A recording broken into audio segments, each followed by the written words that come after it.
Hello students, welcome back to our channel general studies with Anoop K Verma. हम लोग कर रहे थे UP triple S C PET 2022 के लिए प्रैक्टिस सेट।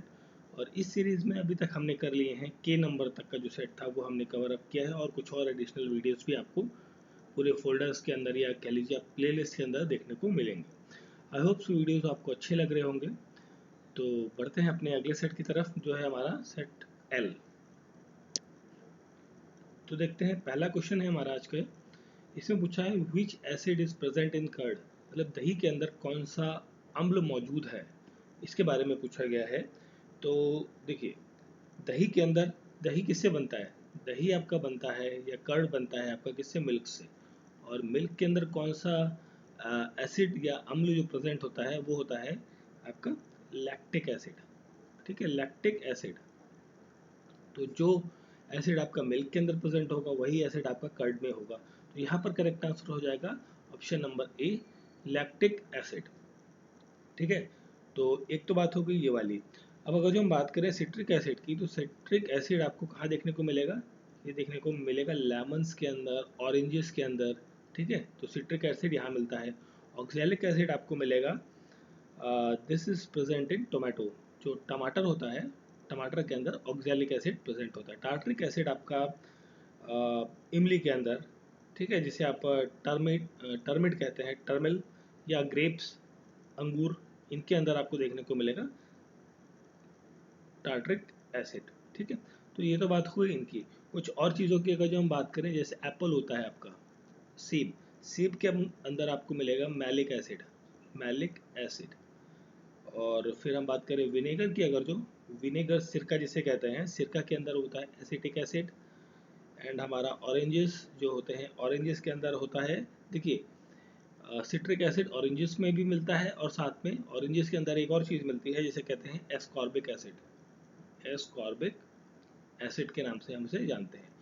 और साथ में अगर जो हम बात करें, जो पेट होता है आपका, स्टमच, स्टमच, ठीक है, स्टमक के अंदर आपको क्या मिलेगा? Stomach juice basically. Stomach juice आपको देखने को, स्टमक जो होता है, स्टमक के अंदर स्टमक जूस होता है, उसके अंदर आपको देखने को मिलेगा HCl, हाइड्रोक्लोरिक एसिड। ठीक है, जो बेसिकली जो फूड प्रोडक्ट्स होते हैं जो खाते हैं हम, उसे डाइजेस्ट करने का काम करते हैं। और एक और इम्पॉर्टेंट चीज़ है आंट बी, मतलब जो चींटी काटती है, तो चींटी का काटने से क्या मिलता है? Formic acid, formic acid. ठीक है, तो जैसे जब चींटी ने काटा, तो कई बार होता है ना, जिस जगह बाइट करती है चींटी, तो उस जगह क्या हो जाता है? थोड़ा सा स्वेल हो जाता है। तो वो फॉर्मिक एसिड की वजह से होता है। और फॉर्मिक एसिड को एक और नाम से जाना जाता है, वो कहते हैं मिथेनोइक एसिड। ठीक है, मिथेनोइक एसिड के नाम से भी जाना जाता है। तो देखिए, क्वेश्चन के साथ में ये सारे इंपॉर्टेंट पॉइंट्स भी हैं, इन्हें भी बिल्कुल आप नोट डाउन कर लीजिए या इनको याद कर लीजिए। Ramgiri gold mines is located in which state, मतलब रामगिरी जो सोने की खान है, खदान है, वो किस राज्य में स्थित है, यह पूछा गया है। तो ये है आपकी अनंतपुर डिस्ट्रिक्ट के अंदर, अनंतपुर डिस्ट्रिक्ट के अंदर। और अनंतपुर डिस्ट्रिक्ट कहाँ पर है? आंध्र प्रदेश के अंदर है आपका। तो यहाँ पर करेक्ट आंसर हो जाएगा option number D, Andhra Pradesh. ठीक है, और एक और बहुत ही इम्पोर्टेंट जो आपकी गोल्ड फील्ड है, गोल्ड माइंस है बेसिकली। तो इसका नाम आप जानते होंगे, आपने एक मूवी देखी होगी रिसेंटली जो आई थी KGF। KGF के दो पार्ट आ चुके हैं, 1 और 2। तो ये क्या है, KGF का फुल फॉर्म क्या होता है? ये है कोलार गोल्ड फील्ड। ठीक है, तो कोलार गोल्ड फील्ड ये क्या है? सोने की खदान है, और ये कहाँ पर है? कर्नाटक के अंदर है। ठीक है, तो ये भी एक इंपॉर्टेंट पॉइंट है, और ये अनंतपुर आंध्र प्रदेश के अंदर है। तो option number D is the correct answer. Next question है हमारा, ग्रीन लैंड बिलोंग्स टू, देखिए ग्रीन लैंड किस चीज़ से बिलोंग है, किस जगह से बिलोंग है? बेसिकली ग्रीन लैंड बिलोंग करता है डेनमार्क से। Option number D is the correct answer. और डेनमार्क जो है, it is a member of Scandinavian country, Scandinavian countries की एक मेंबर है ये। ठीक है, और अगर जो हम स्कैंडिनेवियन कंट्रीज़ की बात करते हैं, तो स्कैंडिनेवियन कंट्रीज़ में कौन कौन से देश आते हैं? एक आता है नॉर्वे, स्वीडन, फिनलैंड, आइसलैंड आता है इसमें, फॉरेन आइलैंड्स आते हैं। ठीक है, Faroe island, not foreign, that is Faroe, Faroe islands आते हैं। ठीक है, तो ये सारे जो एरियाज हैं, ये सारे किसके अंदर आते हैं? स्कैंडिनेवियन कंट्रीज़ के अंतर्गत आते हैं, इंक्लूडिंग डेनमार्क भी आता है इसके अंदर। ठीक है, तो क्वेश्चन का करेक्ट आंसर है ऑप्शन नंबर डी, डेनमार्क। और एक और इम्पॉर्टेंट चीज़ है कि जो आपका करप्शन इंडेक्स आता है, ठीक है, करप्शन इंडेक्स, उसमें टॉप पोजीशन पर कौन बना हुआ है कई सालों से? डेनमार्क बना हुआ है। Which one of the following animal does not have a blood but reptile? ठीक है, मतलब इसमें ये पूछा गया है कि वो कौन सा जानवर है जिसमें ब्लड नहीं होता मगर वो रेप्टाइल की कैटेगरी के अंदर आता है। ठीक है, तो वो चीज़ है बेसिकली हाइड्रा। ठीक है, यहाँ पर करेक्ट आंसर होगा hydra. Option number C is the correct answer. Hydra के अंदर ब्लड नहीं होता but it is considered as a reptile. और यहाँ पर अगर जो हम बात करें फिश की, तो फिश जो है अपना ब्रीथिंग जो उसका सिस्टम है, मतलब सांस लेने का जो फंक्शनिंग है, वो किसके थ्रू करता है? करती है गिल्स के थ्रू। ठीक है, जैसे हम किसके थ्रू करते हैं? लंग्स हमारे लिए जो एयर का इनहेल और एक्सहेल का काम करते हैं, तो फिश के अंदर गिल्स करती हैं ये चीज़। और अर्थवर्म की जब हम बात करते हैं, तो अर्थवर्म जो है basically it is called as a farmers friend. ठीक है, फार्मर्स फ्रेंड कहा जाता है अर्थवर्म को। वही जो किसान है, किसान के जो खेत हैं, खेतों के लिए जो अर्थवर्म है, वो एक तरीके से उसकी मदद करते हैं।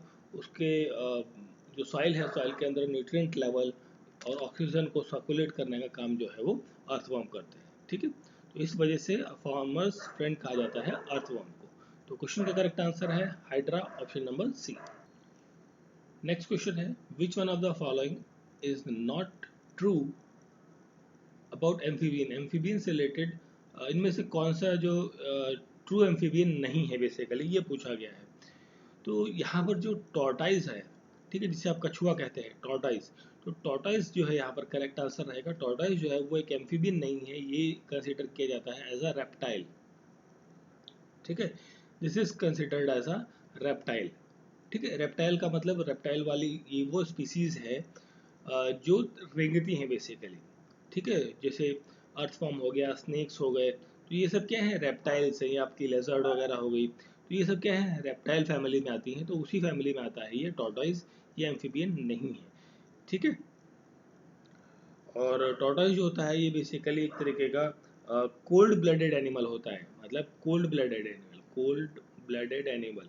अब देखिए, कोल्ड ब्लडेड एनिमल्स वो होते हैं जो इन्वायरमेंट के हिसाब से अपना बॉडी टेम्परेचर चेंज नहीं कर पाते। उनका बॉडी टेम्परेचर ऑलमोस्ट क्या होता है? फिक्स रहता है। ठीक है, तो यहाँ पर करेक्ट आंसर है। इसी वजह से एक तरीके से कह लीजिए कि उनके टॉर्टोइज के ऊपर एक बहुत बड़ी शेल आपको देखने को मिलती है, बहुत मजबूत होती है वो शेल उनकी। तो option A is the correct answer. Next question है, urea can be identified? Urea को आपको टेस्ट करके आइडेंटिफाई करना है, तो उसके लिए कौन सा टेस्ट होता है? तो देखिए, यूरिया की जब हम बात करते हैं, दिस इज यूरिया, इसका अगर जो हम केमिकल टर्म में, ठीक है, अगर जो हम इसका रिप्रेजेंटेशन की बात करें, तो इसे लिखा जाता है NH2CO, CO NH2 के फॉर्मेट में, या फिर आप इसे ऐसे लिख सकते हैं NH2 C NH2, sorry this is NH2, यहाँ पर डबल बॉन्ड O, इस तरीके से लिखा जा सकता है। एक और रिप्रेजेंटेशन है इसका CONH2 होल ट्वाइस। तो ये तीन तरीके से ये अमोनिया का जो रिप्रेजेंटेशन है इन केमिकल फॉर्म में, इसे आप लिख सकते हैं। और इसे बेसिकली टेस्ट किया जाता है थ्रू द, कौन से टेस्ट के थ्रू? This is the biuret test, option number A. Biuret test या ब्यूरेट परीक्षण जो है उसके तहत जो है इसकी टेस्टिंग की जाती है। और पहली बार फर्स्ट टाइम लैब के अंदर जो कंपाउंड बनाया गया था, कंपाउंड बनाया गया था वो यही था, दैट इज यूरिया। और ह्यूमन बॉडी के अंदर जो यूरिया बनता है बेसिकली वो कहाँ बनता है? यकृत के अंदर। और यकृत क्या होता है? लीवर। ठीक है, यकृत is called as a liver. ठीक है, तो क्वेश्चन का करेक्ट आंसर है option number A, biuret test.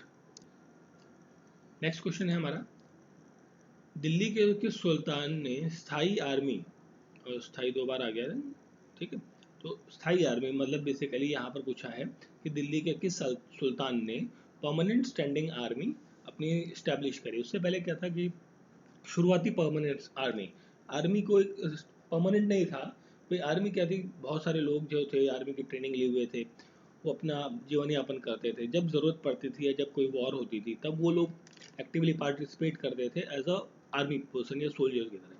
तो इस व्यक्ति के टाइम पर पहली बार ऐसा हुआ कि एक स्टैंडिंग आर्मी कि भाई फिक्स लोग हैं जो आर्मी के हैं वो आर्मी में ही रहेंगे, वो अपना डाइल्यूट नहीं होंगे नॉर्मल सिटीजन्स की तरह। तो ये काम किया था सबसे पहले अलाउद्दीन खिलजी के द्वारा। ठीक है, तो यहाँ पर करेक्ट आंसर हो जाएगा option number C, Alauddin Khilji. अब अलाउद्दीन खिलजी नाम सुनते ही सबसे पहले आपको कुछ चीज़ें याद आती होंगी, जैसे कि एक मूवी आई थी अभी रिसेंटली पद्मावत। ठीक है, तो पद्मावत की जो स्टोरी है वो भी अलाउद्दीन खिलजी, पद्मावत और उनके हस्बैंड के बीच में घूमती हुई नज़र आती है।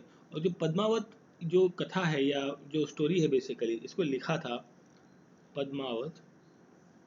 पद्मावत की जो स्टोरी है ये लिखी गई थी मलिक मोहम्मद जायसी के द्वारा। मलिक मोहम्मद जायसी के द्वारा ये चीज़ लिखी गई थी। तो ये भी इम्पोर्टेंट नाम है, इस चीज़ को ध्यान रखें। और बात कर रहे हैं हम अगर जो अलाउद्दीन खिलजी की, तो अलाउद्दीन खिलजी को दूसरा सिकंदर कहा जाता था, सेकंड अलेक्जेंडर के नाम से इसे ज़्यादा माना जाता था, मतलब कहा जाता था बेसिकली। और इसने एक अपना एक खास व्यक्ति था जिसे कहते थे मलिक गफूर। मलिक मलिक गफूर, ठीक है, गफूर, मलिक गफूर को इसने भेजा था दक्षिण की तरफ। ठीक है, ये तो उत्तर भारत, राजस्थान और पूरा दिल्ली ये सब एरियाज में था, बट मलिक गफूर को इसने भेजा था दक्षिण की तरफ ताकि ये दक्षिण को भी कॉन्कर कर सके। ठीक है, तो क्वेश्चन का करेक्ट आंसर तो हमें मिल गया ऑप्शन नंबर सी।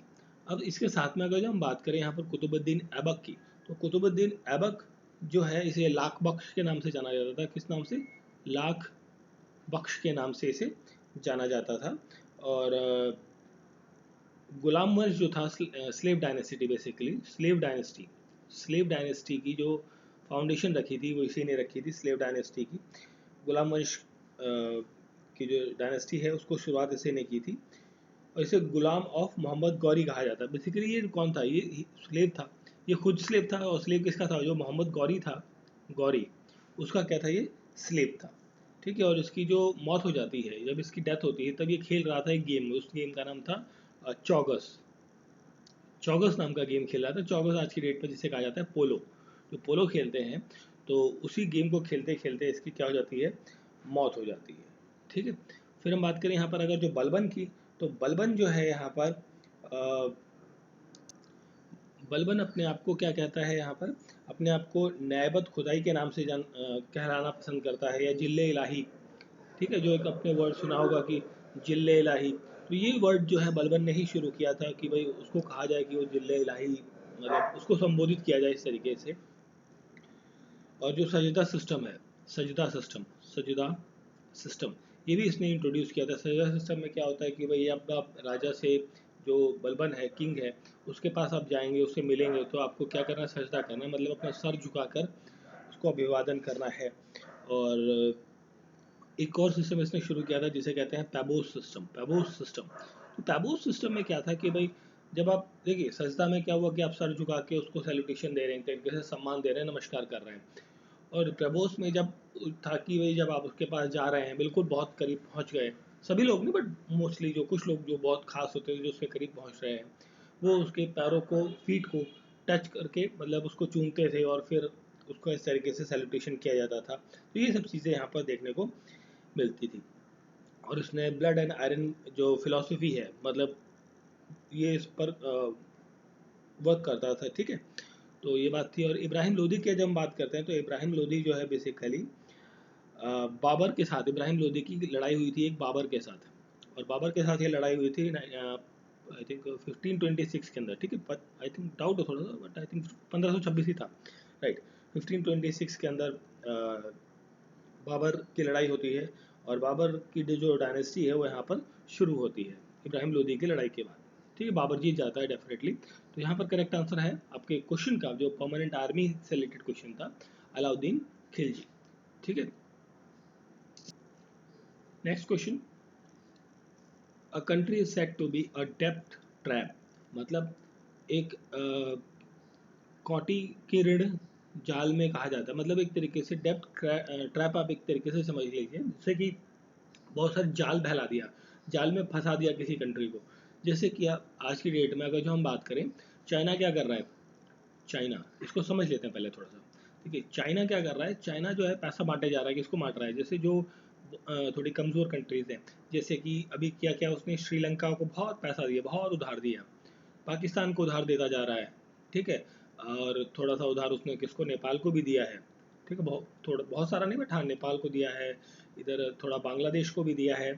ठीक है, तो मतलब मोस्टली एक इन्वेस्टमेंट यहाँ कर रहा है, बट सबसे ज़्यादा इसका फोकस यहाँ पर रहा है श्रीलंका। श्रीलंका को तो उसने क्या कर दिया, बर्बादी कर दिया। नेशनल इमरजेंसी, या सॉरी फाइनेंशियल इमरजेंसी पूरी, और नेशनल इमरजेंसी श्रीलंका में लगी है। ठीक है, अब यहाँ पर कंडीशन क्या होती है कि आपने, इन्होंने क्या लिया, लोन ले लिया भाई श्रीलंका। अब जो हम चाइना और श्रीलंका की जो हम बात करें, इन दोनों को कंसिडर करें, तो चाइना ने श्रीलंका को लोन लिया। अब श्रीलंका के पास बहुत सारा लोन है उसके सर पे। अब उस लोन का इंटरेस्ट चुकाने के लिए श्रीलंका दोबारा से फिर से लोन ले रहा है। तो वो क्या हो रहा है, मतलब कर्जे में डूबता ही जा रहा है व्यक्ति। मतलब एक लोन को चुकाने के लिए दूसरा लोन ले रहा है, दूसरे लोन का चुकाने के लिए तीसरा लोन ले रहा है।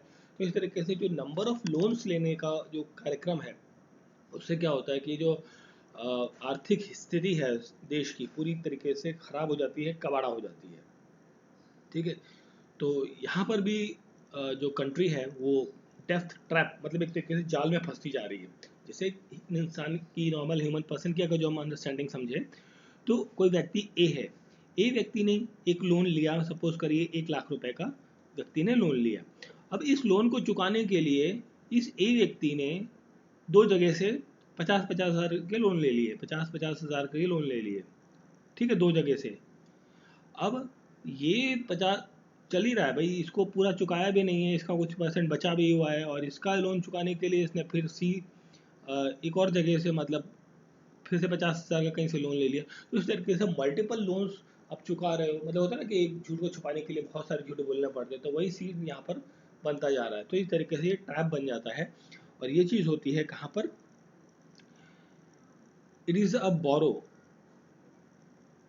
To make interest payment on outstanding loan. मतलब आप इंटरेस्ट पे करने के लिए भी लोन ले रहे हो, मतलब इतना बड़ा लोन है कि आपको इंटरेस्ट भी नहीं पे कर पा रहे हो, और उसको पे करने के लिए आपको क्या करना पड़ रहा है, लोन लेना पड़ रहा है। तो वो कंडीशन आपकी डेब्ट ट्रैप कहलाती है। ठीक है, ऑप्शन बी यहाँ पर करेक्ट आंसर आएगा। It has borrow to make the interest payment on outstanding loan, या फिर बकाया ऋण के पर ब्याज भुगतान के लिए, जो ऋण है उस पर ब्याज का जो भुगतान करना है आपको, उसके लिए आप उधार लेना पड़ रहा है ना। मतलब जो 1 लाख रुपए पे जो लोन था, लोन, इस लोन पे बेसिकली जो इंटरेस्ट था, उस इंटरेस्ट को पे करने के लिए भी आपको लोन लेना पड़ रहा है। तो इस तरीके से जो कंडीशंस बन रही हैं वो कहलाती हैं डेब्ट ट्रैप। आई होप सो ये पार्ट या बेसिकली पॉइंट है, ये आपको समझ में आ गया होगा अच्छे से। चलिए आगे बढ़ते हैं। Next question, right to privacy is as a fundamental right is implies in. देखो, राइट टू प्राइवेसी जो है वो किस पार्ट के अंदर आती है, ये आती है आपकी right to life and personal liberty के अंदर। ठीक है, तो ऑप्शन बी यहाँ पर रहेगा करेक्ट आंसर। और राइट टू फ्रीडम की बात करें तो ये आपका आर्टिकल नंबर 19 से 22 तक आता है। राइट टू इक्वालिटी की बात करते हैं तो 14 से 18 तक जो आर्टिकल्स हैं वो इसके अंदर आते हैं। राइट अगेंस्ट एक्सप्लॉयटेशन 23 और 24 नंबर के जो आर्टिकल्स हैं वो इसके अंतर्गत आते हैं। ठीक है, शोषण के खिलाफ अधिकार, समानता का अधिकार, जीवन और व्यक्तिगत स्वतंत्रता का अधिकार और स्वतंत्रता का अधिकार। ठीक है, तो ये सब चीज़ें हैं। तो क्वेश्चन का करेक्ट आंसर है ऑप्शन नंबर बी। ठीक है, जीवन एवं व्यक्तिगत स्वतंत्रता का अधिकार जो है उसके अंतर्गत आता है right to privacy. Right to privacy मतलब निजता का अधिकार। ठीक है, option number B is a correct answer.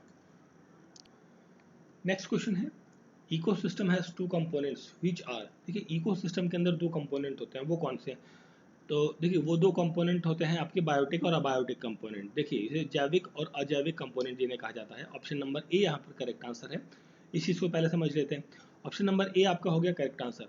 दो कंपोनेंट्स की बात करी है, एक है बायोटिक, दूसरा इधर यहाँ लिख देता हूँ अबायोटिक। ठीक है, अबायोटिक कंपोनेंट। अगर जो देखिए, बायोटिक हो गया आपका कौन सा, किस टाइप का कंपोनेंट होता है, this is a living organism या लिविंग थिंग से रिलेटेड या जैविक कंपोनेंट जिन्हें कहते हैं। अबायोटिक हो गया नॉन लिविंग कंपोनेंट्स। ठीक है, अब पहले तो हम सबसे पहले बायोटिक को देख लेते हैं क्या क्या होता है इसके अंदर। ठीक है, बायोटिक को अगर हम फर्दर डिवाइड करें तो इसके अंदर आपको देखने को मिलेंगे प्रोड्यूसर्स, दूसरे आपको मिलेंगे कंज्यूमर, थर्ड मिलेंगे आपके डिकम्पोजर। प्रोड्यूसर्स को कहा जाता है ऑटोट्रॉप्स, और ये कंज्यूमर्स को कहा जाता है हेट्रोट्रॉप्स, डिकम्पोजर्स को कहते हैं सेप्रोफाइट्स। ठीक है, ये वर्ड भी और ये सेप्रोफाइट्स से रिलेटेड भी हमने एक क्वेश्चन किया हुआ था आई थिंक पिछले किसी वीडियो के अंदर। ठीक है, तो ये चीज़ हो गई एक, तो ये डिवीज़न। और साथ में अगर जो हम बात करें यहाँ पर डिकम्पोजर की, तो डिकम्पोजर में भी आपको डिवीज़न देखने को मिलेगा। देखिए ये फ्लो डायग्राम एक तरीके से डिवीज़न है, कौन सी चीज़ें किसके किसके पार्ट में नजर आती हैं, उनसे रिलेटेड के बाद क्वेश्चन पूछ लिया जाता है। तो डिकम्पोजिशन के अंदर या डिकम्पोजर के अंदर या सेप्रोफाइट्स के अंदर, सॉरी नहीं डिकम्पोजर नहीं होता है, दैट इज इन कंपोजर। जो कंपोजर है, सॉरी इस चीज़ को करेक्ट कर लीजिए। कंपोजर्स जो है ये वाला यहाँ पे आप डायग्राम कर लीजिएगा इसको करेक्ट। ठीक है, कंपोजर्स जो है वो तीन टाइप में होते हैं। एक तो प्राइमरी कंपोजर होता है, कंपोजर नहीं कंज्यूमर होता है, नॉट सॉरी कंपोजर बोल रहा हूँ मैं, कंज्यूमर है। ठीक है, दिस इज कंज्यूमर। ठीक है, कंज्यूमर है, हेट्रोट्रॉप्स। तो प्राइमरी कंज्यूमर हो गया, सेकेंडरी कंज्यूमर हो गया, टर्शरी कंज्यूमर हो गया, और एक चौथा होता है क्वाटरनरी कंज्यूमर। ठीक है, तो ये चीज़ें होती हैं अबायोटिक के अंदर। फिर हम बात करें अगर जो सेकंड पॉइंट था हमारा बायोटिक कंपोनेंट, तो बायोटिक कंपोनेंट जो है इसके अंदर जो फैक्टर्स होते हैं, नॉन लिविंग होती है, ये चीज़ तो हमने बात कर ली। क्या होती है? नॉन लिविंग थिंग्स इसके अंदर इंक्लूड होती हैं, जैसे कि आपका सनलाइट हो गया, सनलाइट है, वाटर है, एयर है, ये सब चीज़ें क्या है? नॉन लिविंग थिंग्स हैं। तो ये सारी चीज़ें इसके अंदर आती हैं। ठीक है, और क्लाइमेटिक फैक्टर्स की जब हम बात करते हैं इसके अंदर बेसिकली क्लाइमेटिक फैक्टर्स आते हैं। क्लाइमेटिक फैक्टर्स जैसे कि रेन हो गया, लाइट है, विंड है, आपका टेम्परेचर है, ये सब चीज़ें आती हैं। और एक और फैक्टर होता है इसके अंदर, एक तो हो गया क्लाइमेटिक फैक्टर, एक और फैक्टर होता है जिसे कहते हैं इडापिक फैक्टर। इडापिक फैक्टर, और इडापिक फैक्टर के अंदर क्या क्या चीज़ें आती हैं? इसके अंदर आता है सॉइल, मिट्टी, पीएच उनकी, मिनरल्स या टोपोग्राफी। ठीक है, तो ये सारे फैक्टर्स जो होते हैं वो इडापिक फैक्टर्स होते हैं, क्लाइमेटिक फैक्टर्स होते हैं। तो मतलब आप अबायोटिक फैक्टर्स जो हैं वो आपके दो पार्ट्स में डिवाइडेड है, क्लाइमेटिक एंड इडापिक में। और बायोटिक हमारा जो है तीन पार्ट्स में है, प्रोड्यूसर, कंज्यूमर, डिकम्पोजर, या फिर आप उन्हें ऑटोट्रॉप्स, हेट्रोट्रॉप्स और सेप्रोफाइट्स के नाम से, सॉरी सेप्रोट्रॉप्स के नाम से भी आप जानते हैं। ठीक है, तो यहाँ पर क्वेश्चन का करेक्ट आंसर ऑप्शन नंबर ए, जैविक और अजैविक। सो ये कुछ क्वेश्चंस थे आपके सेट नंबर एल के। तो आई होप सो क्वेश्चंस आपको अच्छे लगे होंगे। तो प्लीज़ लाइक, शेयर और सब्सक्राइब ज़रूर करें। मिलते हैं नेक्स्ट वीडियो में। Thank you for watching.